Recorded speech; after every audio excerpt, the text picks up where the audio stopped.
Hello student, welcome to my YouTube channel Excellent Success Group. तो student आज हम discuss करेंगे क्लास 10 में चैप्टर 6 ट्रायंगल के इंपॉर्टेंट क्वेश्चन नंबर 68 हमें दे रखा है। In the given figure ABCD is a parallelogram. जो हमारे फिगर बनी हुई ABCD एक पैरेललोग्राम है। पैरेललोग्राम उस फिगर को कहते हैं जिसकी अपोजिट साइड इक्वल और पैरेलल होती है, जिसमें ई पॉइंट है जो कि BC डिवाइड करती है इसको 1:3 की रेशो में। ठीक है, कौन? BC को डिवाइड किया गया 1:3 की रेशो में, यानी कि जो ये हिस्सा है ये मेरा 1 है और ये हिस्सा कितना है? 3 है। DB and AE intersect at F। DB ये लाइन और AE एक दूसरे को कहाँ पर इंटरसेक्ट करती है? F पे। प्रूफ करो DF इक्वल होगा 4FB के और AF इक्वल होगा 4FE के। तो सबसे पहले इसको प्रूफ करने के लिए हम अपने गिवन पार्ट लिखते हैं। हमें दे रखा है ABCD एक पैरेललोग्राम है और क्या दे रखा है कि जो रेशियो है बीच में, ठीक है, यहाँ बोला गया ई पॉइंट BC को इस रेशियो तरीके से डिवाइड करता है 1:3 में। तो यहाँ लिखेंगे BE अपॉन में CE, इनका रेशियो दे रखा 1:3, 1/3, इसे 1 मान लेता हूँ। ठीक, और हमें 2 प्रूफ करना है कि हमारा DF पहला पार्ट, DF इक्वल होगा 4FB के सेकेंड पार्ट, AF इक्वल होगा 4FE के। ये बात हमें दोनों प्रूफ करनी है। तो सबसे पहले जो रिलेशन हमारे पास गिवन है हम उसी को सॉल्व करते हैं।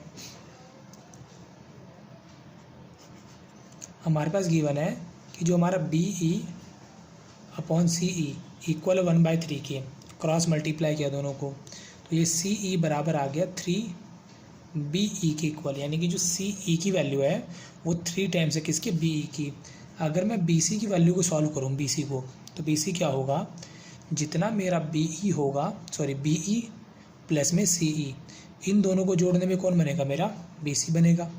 इसे नंबर मैं 2 मान लेता हूँ। यहाँ लिखता हूँ using 2, BC is equal to BE।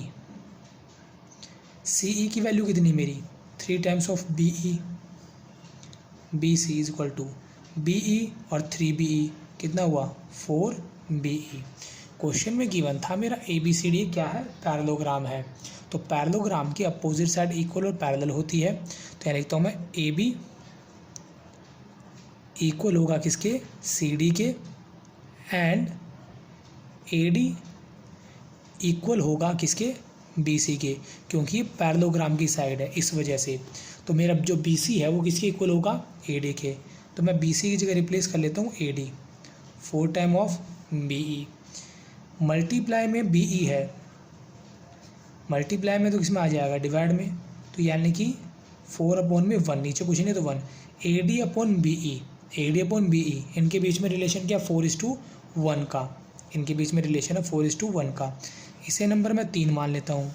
मानने के बाद अब मेरे पास मेन 2 ट्रायंगल है, ध्यान से देखना। पहला ट्रायंगल मेरा ये वाला DAF और दूसरा ट्रायंगल ये वाला, इसका नाम है FEB। इन दोनों को मैं सिमिलर करता हूँ। कैसे सिमिलर करूँगा? देखो ध्यान से। जब कभी भी क्वेश्चन में एक्स की फिगर बनती हो तो ये बनाते हैं वर्टिकली अपोजिट एंगल और ये होते हैं इक्वल। इसे 1 दे देता हूँ, इसे 2 दे देता हूँ। एंगल 1 बराबर एंगल 2 के। पहला रीज़न, 2 लाइनें पैरेलल हो, पहली लाइन और दूसरी लाइन, देखो ऐसे 2 लाइनें पैरेलल हो, तीसरी लाइन इनको किन्हीं 2 पॉइंट पर काटती हो, तो बनने वाला जो ये वाला एंगल है इक्वल होगा इस वाले एंगल के। रीज़न होता है ऑल्टरनेट एंगल। इसकी पहचान क्या होती है? Z की शेप। लेकिन Z तब देखना जब दोनों लाइनें पैरेलल हो, पैरेलल होंगी तब ही Z को देखना, अदरवाइज नहीं देखना है। तो यहाँ पर मेरा Z कैसे बनना? देखो ये रहा, ये दोनों पैरेलल हैं। क्यों? क्योंकि पैरेललोग्राम की साइड है, तो इस वजह से ये वाला एंगल इक्वल होगा इस वाले एंगल के। तो इसे मैंने एंगल 3 दे दिया, इसे एंगल नंबर 4 दे दिया।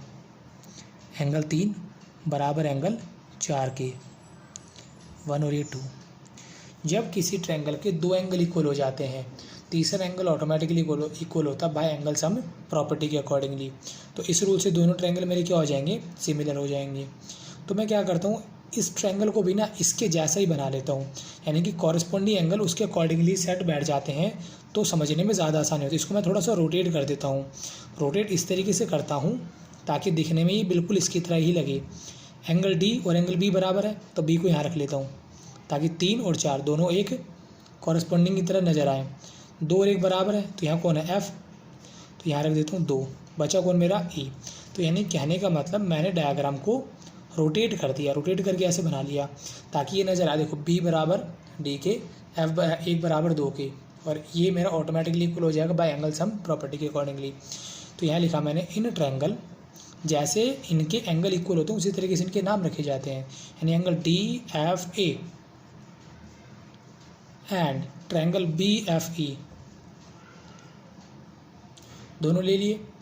एंगल 3 बराबर था एंगल 4 के, क्यों बराबर हुआ था, क्योंकि ये बनाते थे ऑल्टरनेट एंगल। दूसरा रीज़न, एंगल 1 और एंगल 2 ये दोनों थे वर्टिकली अपोजिट एंगल। तीसरा रीज़न, तीसरा करने की जरूरत नहीं, 2 एंगल इक्वल आ गए, तीसरा ऑटोमेटिकली इक्वल होगा, तो सीधा लिख देंगे हम triangle D F a similar होगा ट्रायंगल बी एफ ई के बाय एंगल एंगल सिमिलैरिटी। अब दोनों ट्रायंगल सिमिलर हो चुके हैं, तो इनके कॉरस्पॉन्डिंग पार्ट क्या होंगे, प्रोपोर्शनल होंगे। तो मेरी जो डी एफ है प्रोपोर्शनल होगी किसके, बी एफ के। ए एफ है प्रोपोर्शनल होगी ई एफ के। ए डी है प्रोपोर्शनल होगी मेरी बी ई के। इसलिए मैंने डायग्राम को रोटेट किया था ताकि मैं अब दिखाऊं तो सीधा हमें कॉरस्पॉन्डिंग नज़र आए इसका। ठीक, तो यहाँ मैं लिख देता हूँ डी एफ अपॉन में B F, A F upon में E F, D A upon में बी ई। कर लिया। हमें जो प्रूफ करना है वो किसके बीच में प्रूफ करना है, डी एफ और एफ बी, यानी इसके बीच में रिलेशन बताना है। दूसरा ए ई और एफ ई, ए एफ और एफ ई, ए एफ और एफ ई, यानी कि इन दोनों को लेना हमें। इसका इसमें रिलेशन नहीं पूछा गया है, चलो इनको ले लेते हैं। हमें A D upon B E का रिलेशन क्या दे रखा, 4:1।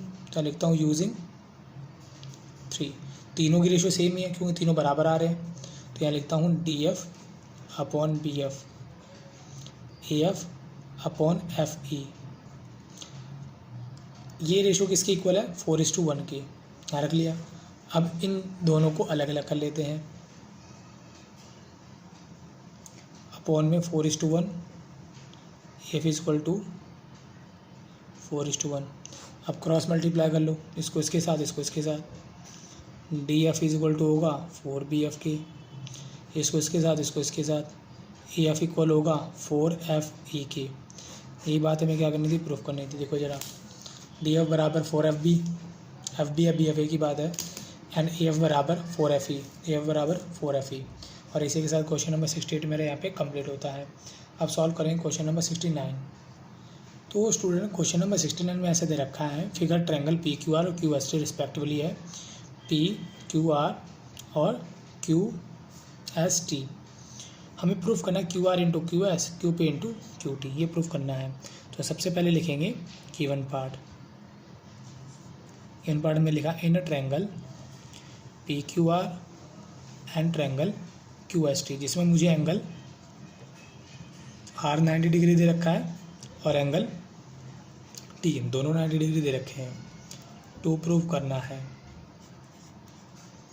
Q R into Q S, Q P into Q T, ये बात हमें प्रूफ करनी है। तो इसे प्रूफ करने के लिए मैं दोनों ट्रायंगल को बना लेता हूँ दोबारा से। ठीक, पहला triangle P R Q 90 degree का है। इस ट्रायंगल को क्यू एस टी, इसको भी मैं डायग्राम को रोटेट करके बना लेता हूँ ताकि उसके वो इसके जैसे ही नज़र आए। एंगल टी 90 पे है तो टी को रखा मैंने 90 पे। ठीक, एंगल पी क्यू आर में क्यू यहाँ पे बना हुआ ना, टी क्यू एस में भी क्यू यहाँ पे बनाओ तो क्यू को यहीं रहने दो, बाकी बचा एस ये ऊपर चला जाएगा। कहने का मतलब इस डायग्राम को मैंने ऐसे पलट दिया, इस डायग्राम को ऐसे पलट दिया, किसको, क्यू एस टी को। तो एस जो मेरा वर्टेक्स पे चला गया, क्यू टी मेरा बेस बन गया। अब इसको समझना बिल्कुल आसान होगा। 90 डिग्री इक्वल हो गया, एंगल क्यू इसमें भी आ रहा है, एंगल क्यू इसमें भी आ रहा है। अगर दो एंगल इक्वल हो, तीसरा एंगल ऑटोमेटिकली इक्वल होता है बाय एंगल सम प्रॉपर्टी से। तो इस रूल से दोनों ट्रायंगल क्या हो गए, सिमिलर हो गए। तो यहाँ लिखता हूँ मैं in a triangle PRQ and triangle STQ, जिसमें एंगल R और एंगल T दोनों 90 डिग्री के हैं। इसमें भी एंगल Q है, इसमें भी एंगल Q है। ये मेरा हो गया common part.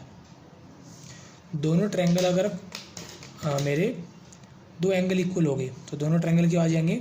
Similar. STQ bye angle similarity.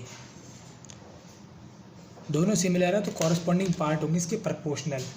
तो मेरा जो QR है प्रोपोर्शनल होगा QT के, PQ है प्रोपोर्शनल होगा QS के। तो यहाँ मैं लिखता हूँ QR अपॉन में QT,